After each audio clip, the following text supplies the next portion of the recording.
लंके तक गए हैं महानदी मैया में। और आपको ऐसी एक और बात बताएं, इसके बाद पुस्तक हमने रख ली और जैसे ही पुस्तक रखने के बाद में पसीना निकला तो एक आवाज आई, ऐसा लगा माता जी मुझसे बोल रही हैं अभी भी तय नहीं कर पाए कि साधक बनना है या जादूगर। ये आवाज अंदर से निकली तो मैंने कहा माँ मुझे सच्चा साधक बनना है, जादूगर नहीं बनना है। तो बोले चोरी क्यों? तुरंत पुस्तक को निकाल करके बैग से मैंने और अलमारी में रखी। पसीना सूख गया, अंदर से एक अद्भुत आनंद बरसा और लगा कि मुझे जादूगर नहीं, मुझे जो भारतवर्ष का सबसे सच्चा साधक बनना है। और जो साधक होगा वो संसार में कभी बाधक नहीं बनेगा, क्योंकि आपको बाधाएं यदि आती हैं तो बाधाएं मजबूत करने आती हैं, बाधाओं से मजबूत हुआ जा सकता है। अभी हमने एक दिन किसी से कहा अगर आपको कभी ऐसा लगे कि त्यागी जी से कथा करवानी है, और आपसे भी कहते हैं हमारे विधायक जी से भी कि आपको कहीं लगे किसी गरीब परिवार को या किसी गरीब गांव को, तो 1 रुपए खर्च नहीं करना है। किसी टेंट वाले को आप बोलो बेटा टेंट लगा दो, हमारे त्यागी जी आगे कथा सुनाएंगे और आपको हम सब अपनी माताओं को भी वहां ले जाएंगे। और कहीं किसी स्थान पर अभी हमारी बात चल रही है मुंबई में, लेकिन दिक्कत क्या है?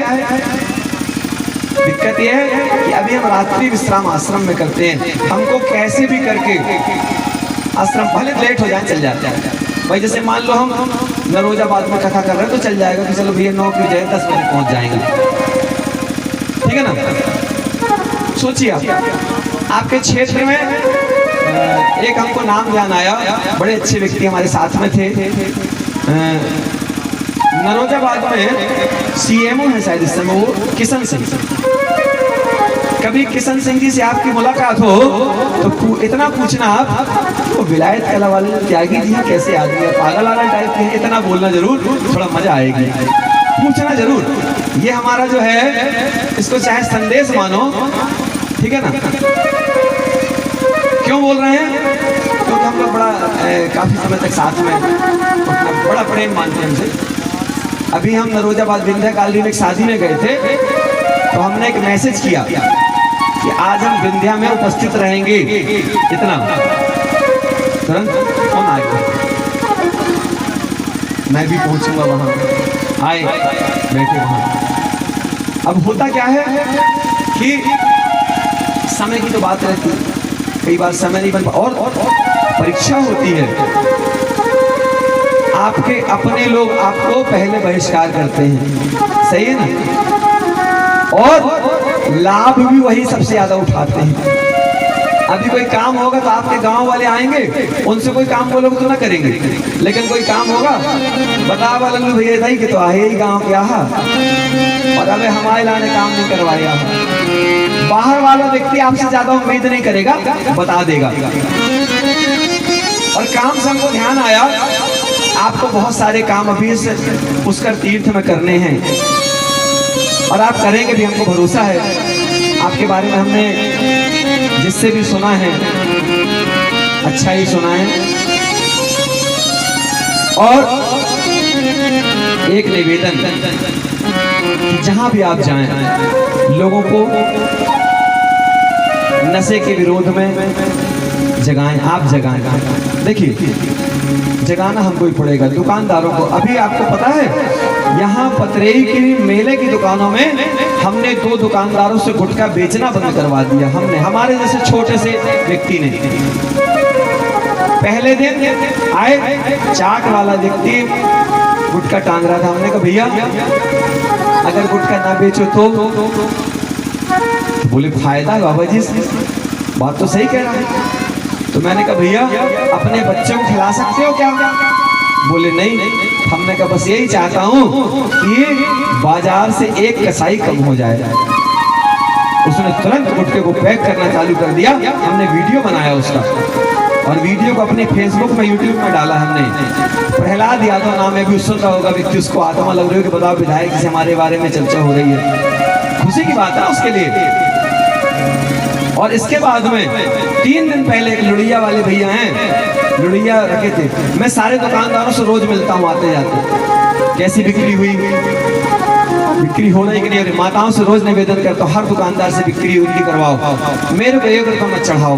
यही बोलता हूँ ना माता जी, ठीक है ना, एक आध दिन चढ़ा देना हमारे पास, ठीक है। तो यही बोलता हूँ, और दुकानदार अगर 2-4 रुपया महंगा भी दे, ले लो, रोज नहीं, क्योंकि उसके पास आपके धन से वो मजबूत हो सकता है। अगर हर ग्राहक, अगर यहाँ 500 माताएं रोज आती है ना, तो ये मान के चलो कि आपके मेले का 25,000 रुपए की बिक्री रोज की होनी चाहिए, ठीक है ना। अच्छा, मुझे क्या फायदा होगा उससे? अरे नुकसान क्या होगा मेरा? जितने दुकानदार हैं वो कहेंगे यार ये बाबा जी बढ़िया फंसे आते, इनको चाहिए भी कुछ नहीं और हमारा प्रचार भी कर देते हैं। अरे आजकल तो मेला वालों से वसूला जाता है। अभी हम रोज बोलते हैं भैया मेला वाले भैया बिक्री हो तो कम से कम 20-20 रुपए चढ़ा दिया करो यार आरती नहीं। और हमने दोनों लोगों ने, जिनने गुटखा छोड़ा, बेचना छोड़ा जिनने, उनको हमारे पास जो 2-4 रुपया रखे थे भगवान जी, हमने कहा बेटा प्रसाद स्वरूप रख लो, ठीक है। और उन्होंने बड़े प्रेम से उसको रखा। सोचिए आपके डिंडौरी में एक दुकान चल रही है जिसने हमारे कहने से उसने गुटखा बंद किया, गुटखा बेचते नहीं, लोन से दुकान खोला, और जिनने लोन दिलाया वो हमारे शिष्य हैं।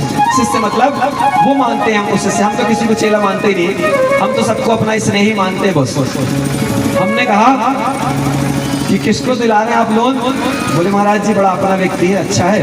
मैंने कहा उससे बोलो अगर सचमुच आपका है तो गुटखा नशे से संबंधित कोई सामान नहीं बेचेगा। उसने तैयार कर, 5 साल से ऊपर हो गए, कभी उसने गुटखा या नशा कोई सामान नहीं बेचा, त्याग करना पड़ता है। तो निवेदन ये है कि आप भी अपने गांव में कोई ऐसा आदर्श गांव बने, बेचने वाला जिस दिन छोड़ देगा, खाने वाले की मजबूरी है कि उसको कटनी लेने नहीं जाएगा वो। आइए एक गीत की धुन और उसके बाद में जो कथा में प्रवेश करेंगे।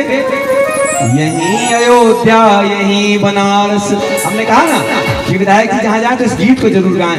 हम ये समझ लेंगे कि विधायक जी ने हमको 1 करोड़ का चेक दे दिया अगर विधायक जी ने इस गीत को कहीं गा दिया तो। क्यों? आप जहाँ जाएंगे वहीं अयोध्या है। आप उसको बताइए उस व्यक्ति को कि तुम अपने गांव को अयोध्या बनाओ। यही अयोध्या यही बनारस यही वृंदावन धाम है। यही अयोध्या यही बनारस यही वृंदावन धाम है। बच्चे नहीं बोल रहे। यही अयोध्या यही बनारस यही वृंदावन धाम है। जान सको पहचान सको तो, जान सको पहचान सको तो सबके अंदर राम, सबके अंदर राम है, सबके अंदर राम है। थोड़ा जोश से बोलेंगे, जोश से बोलेंगे क्या? अरे यही अयोध्या यही बनारस यही वृंदावन धाम है। यही अयोध्या यही बनारस यही वृंदावन धाम है। जान सके पहचान सके तो, जान सके पहचान सके तो, जान सके पहचान सके तो, जान सके पहचान सके तो सबके अंदर राम है, सबके अंदर राम है, सबके अंदर राम है। कोई मक्का कोई मदीना कोई अमृतसर जाते हैं, कोई मक्का कोई मदीना कोई अमृतसर जाते हैं। जो बैठा है सबके अंदर उसे समझ नहीं पाते हैं, जो बैठा है सबके अंदर उसे समझ नहीं पाते हैं। जो बैठा है सबके अंदर उसे समझ नहीं पाते हैं। जो बैठा है सबके अंदर उसे समझ नहीं पाते हैं। दुनिया घूमो बुरा नहीं है, दुनिया घूमो बुरा नहीं है, दुनिया घूमो बुरा नहीं है, दुनिया घूमो बुरा नहीं है। अनुभव की ये खान है, अनुभव की ये खान है। अरे यही अयोध्या यही बनारस यही वृंदावन धाम है। यही अयोध्या यही बनारस यही वृंदावन धाम है। जान सको पहचान सको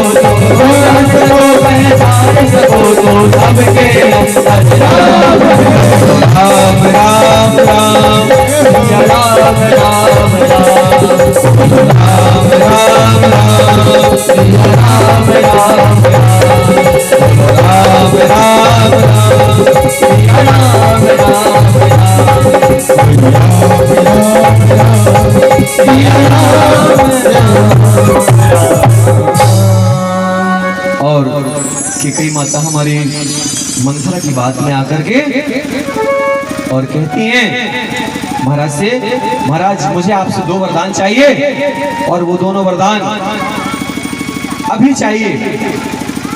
महाराज ने कहा हाँ देवी आपको वरदान दिए जाएंगे। मैंने तो आपसे उसी समय कहा था। और वरदान क्या मांग लिया? वरदान मांग लिया कि राम को 14 वर्ष का वनवास दिया जाए और मेरे भरत लाल को राजगद्दी दी जाए। सोचिए आप, यहां अपने पराये की बात आने लगी। क्यों? जब मन में कोई भेद पैदा कर देगा, आपके मन में किसी तरह का कोई भेद होगा तो फिर आपको जो है वहां पर गड़बड़ियां दिखाई देने लगेंगी। आप जल्दी भटक जाएंगे। भटकना नहीं है, लटकना नहीं है और कथा के बीच से सटकना नहीं है।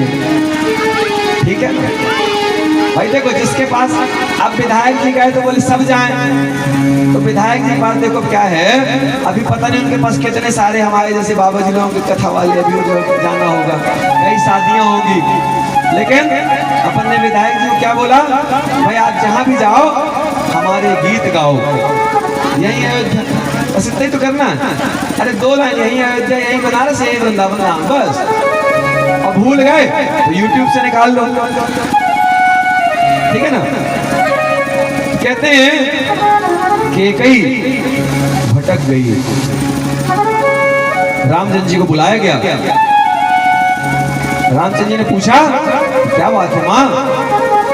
बोले अरे बेटा कुछ नहीं, पिताजी से तुम्हारे बोले कि राम जी को 14 वर्ष का वनवास देना है, तो पिताजी तुम्हारे दुखी हो गए। बोले माँ मैं वनवास चला जाऊंगा। पिताजी आप मूर्छित क्यों आए? आप कुछ बोलते क्यों नहीं? पिताजी ने एक बार राम की तरफ आंखें उठाई और देखकर फिर मूर्छित हो गए। माँ पिताजी बोलते क्यों नहीं है? पिताजी को पानी पिलाने? नहीं, अभी पानी नहीं पिएंगे पिताजी। पानी कब पिएंगे? जब तुम वनवास चले जाओगे। अच्छा तो मैं अभी तुरंत चला जाता हूँ वनवास। अगर मेरे वनवास जाने के कारण ही एक क्रम रुका हुआ है तो मैं तुरंत वनवास जाऊंगा, क्योंकि मेरे पिताजी स्वस्थ रहें, क्योंकि यही हमारी रघुकुल की रीत है। रघुकुल रीत सदा चली आई, प्राण जाए पर वचन न जाए। हमारे रघुकुल की रीत है कि पिता की आज्ञा के लिए, अपने राज्य शासन की मर्यादा के लिए अगर प्राण भी न्यौछावर करने पड़े पुत्र को, तो उसमें सोचना नहीं चाहिए, पूछना नहीं चाहिए। कभी हम कहते हैं कि सवाल नहीं करना चाहिए। अगर पिता ने कोई आज्ञा दी है उस पर सवाल नहीं करना चाहिए। क्यों? जिसने सवाल नहीं किया वो राम बनते हैं, और जिसने सवाल कर दिए तो वो फिर जो है, रावण को देखो आप, रामलीला में या रामायण में उनको उनके नाना जी भी सलाह देते थे ना, है नाना जी, नाना जी को जो ललकार देते थे। मंदोदरी ने कभी कहा है मंदोदरी? ऐसा यहाँ पर राम जी ने जैसे ही पिताजी ने कहा बेटा राम तुम्हारी माँ की इच्छा है। बोले पिताजी मेरी माँ की इच्छा, मैं अभी, माँ मेरे जाते पिताजी को जल पिला देना। माँ ने कहा ठीक है तुम जाओ। राम जी गए कौशल्या माता के पास में। माँ मुझे जो है हमारी कैकेयी माता ने जंगल का राजा बना दिया। वनवासी राम जो थे ना, वहां का वनवास का जो है राज्य दे दिया। कौशल्या माता ने कुछ कहा नहीं, समझ गई। लक्ष्मण जी तैयार हो गए, सीता जी तैयार हो गई। सब लोग तैयार हो जाते हैं। राम जी ने सीता जी से मना किया कि आपको नहीं जाना है। तो सीता जी ने कहा चूड़ियां पहन लो, शादी काहे के लिए कराए थे। सीता जी ने कहा ये श्रीमद् वाल्मीकि जी ने लिखा है इस बात को। लक्ष्मण जी ने कहा भैया मैं भी जाऊंगा। बोले नहीं, बोले आप तो बोलते थे कि तुमको कभी अकेला नहीं छोड़ूंगा और आज मौका है तो अकेले चल दिए। इतना प्रेम घंटे के लिए सोल है। और बोले बाबा जी मस्त कथा रही, आज मजा आ गया। एक सेठ जी थे तो बढ़िया रोज जाएं कथा में, और कथा जैसे चालू संगीत बजे आरती हो तो बढ़िया जो है नींद लग जाए। एक दिन महाराज जी ने कहा कि सेठ जी आप कथा सुनने आते हो, महाराज क्षमा करो, कम से कम जितने दिन कथा हो उतने दिन तो सो लेते हो। तो कुछ लोग सोने ही आते हैं।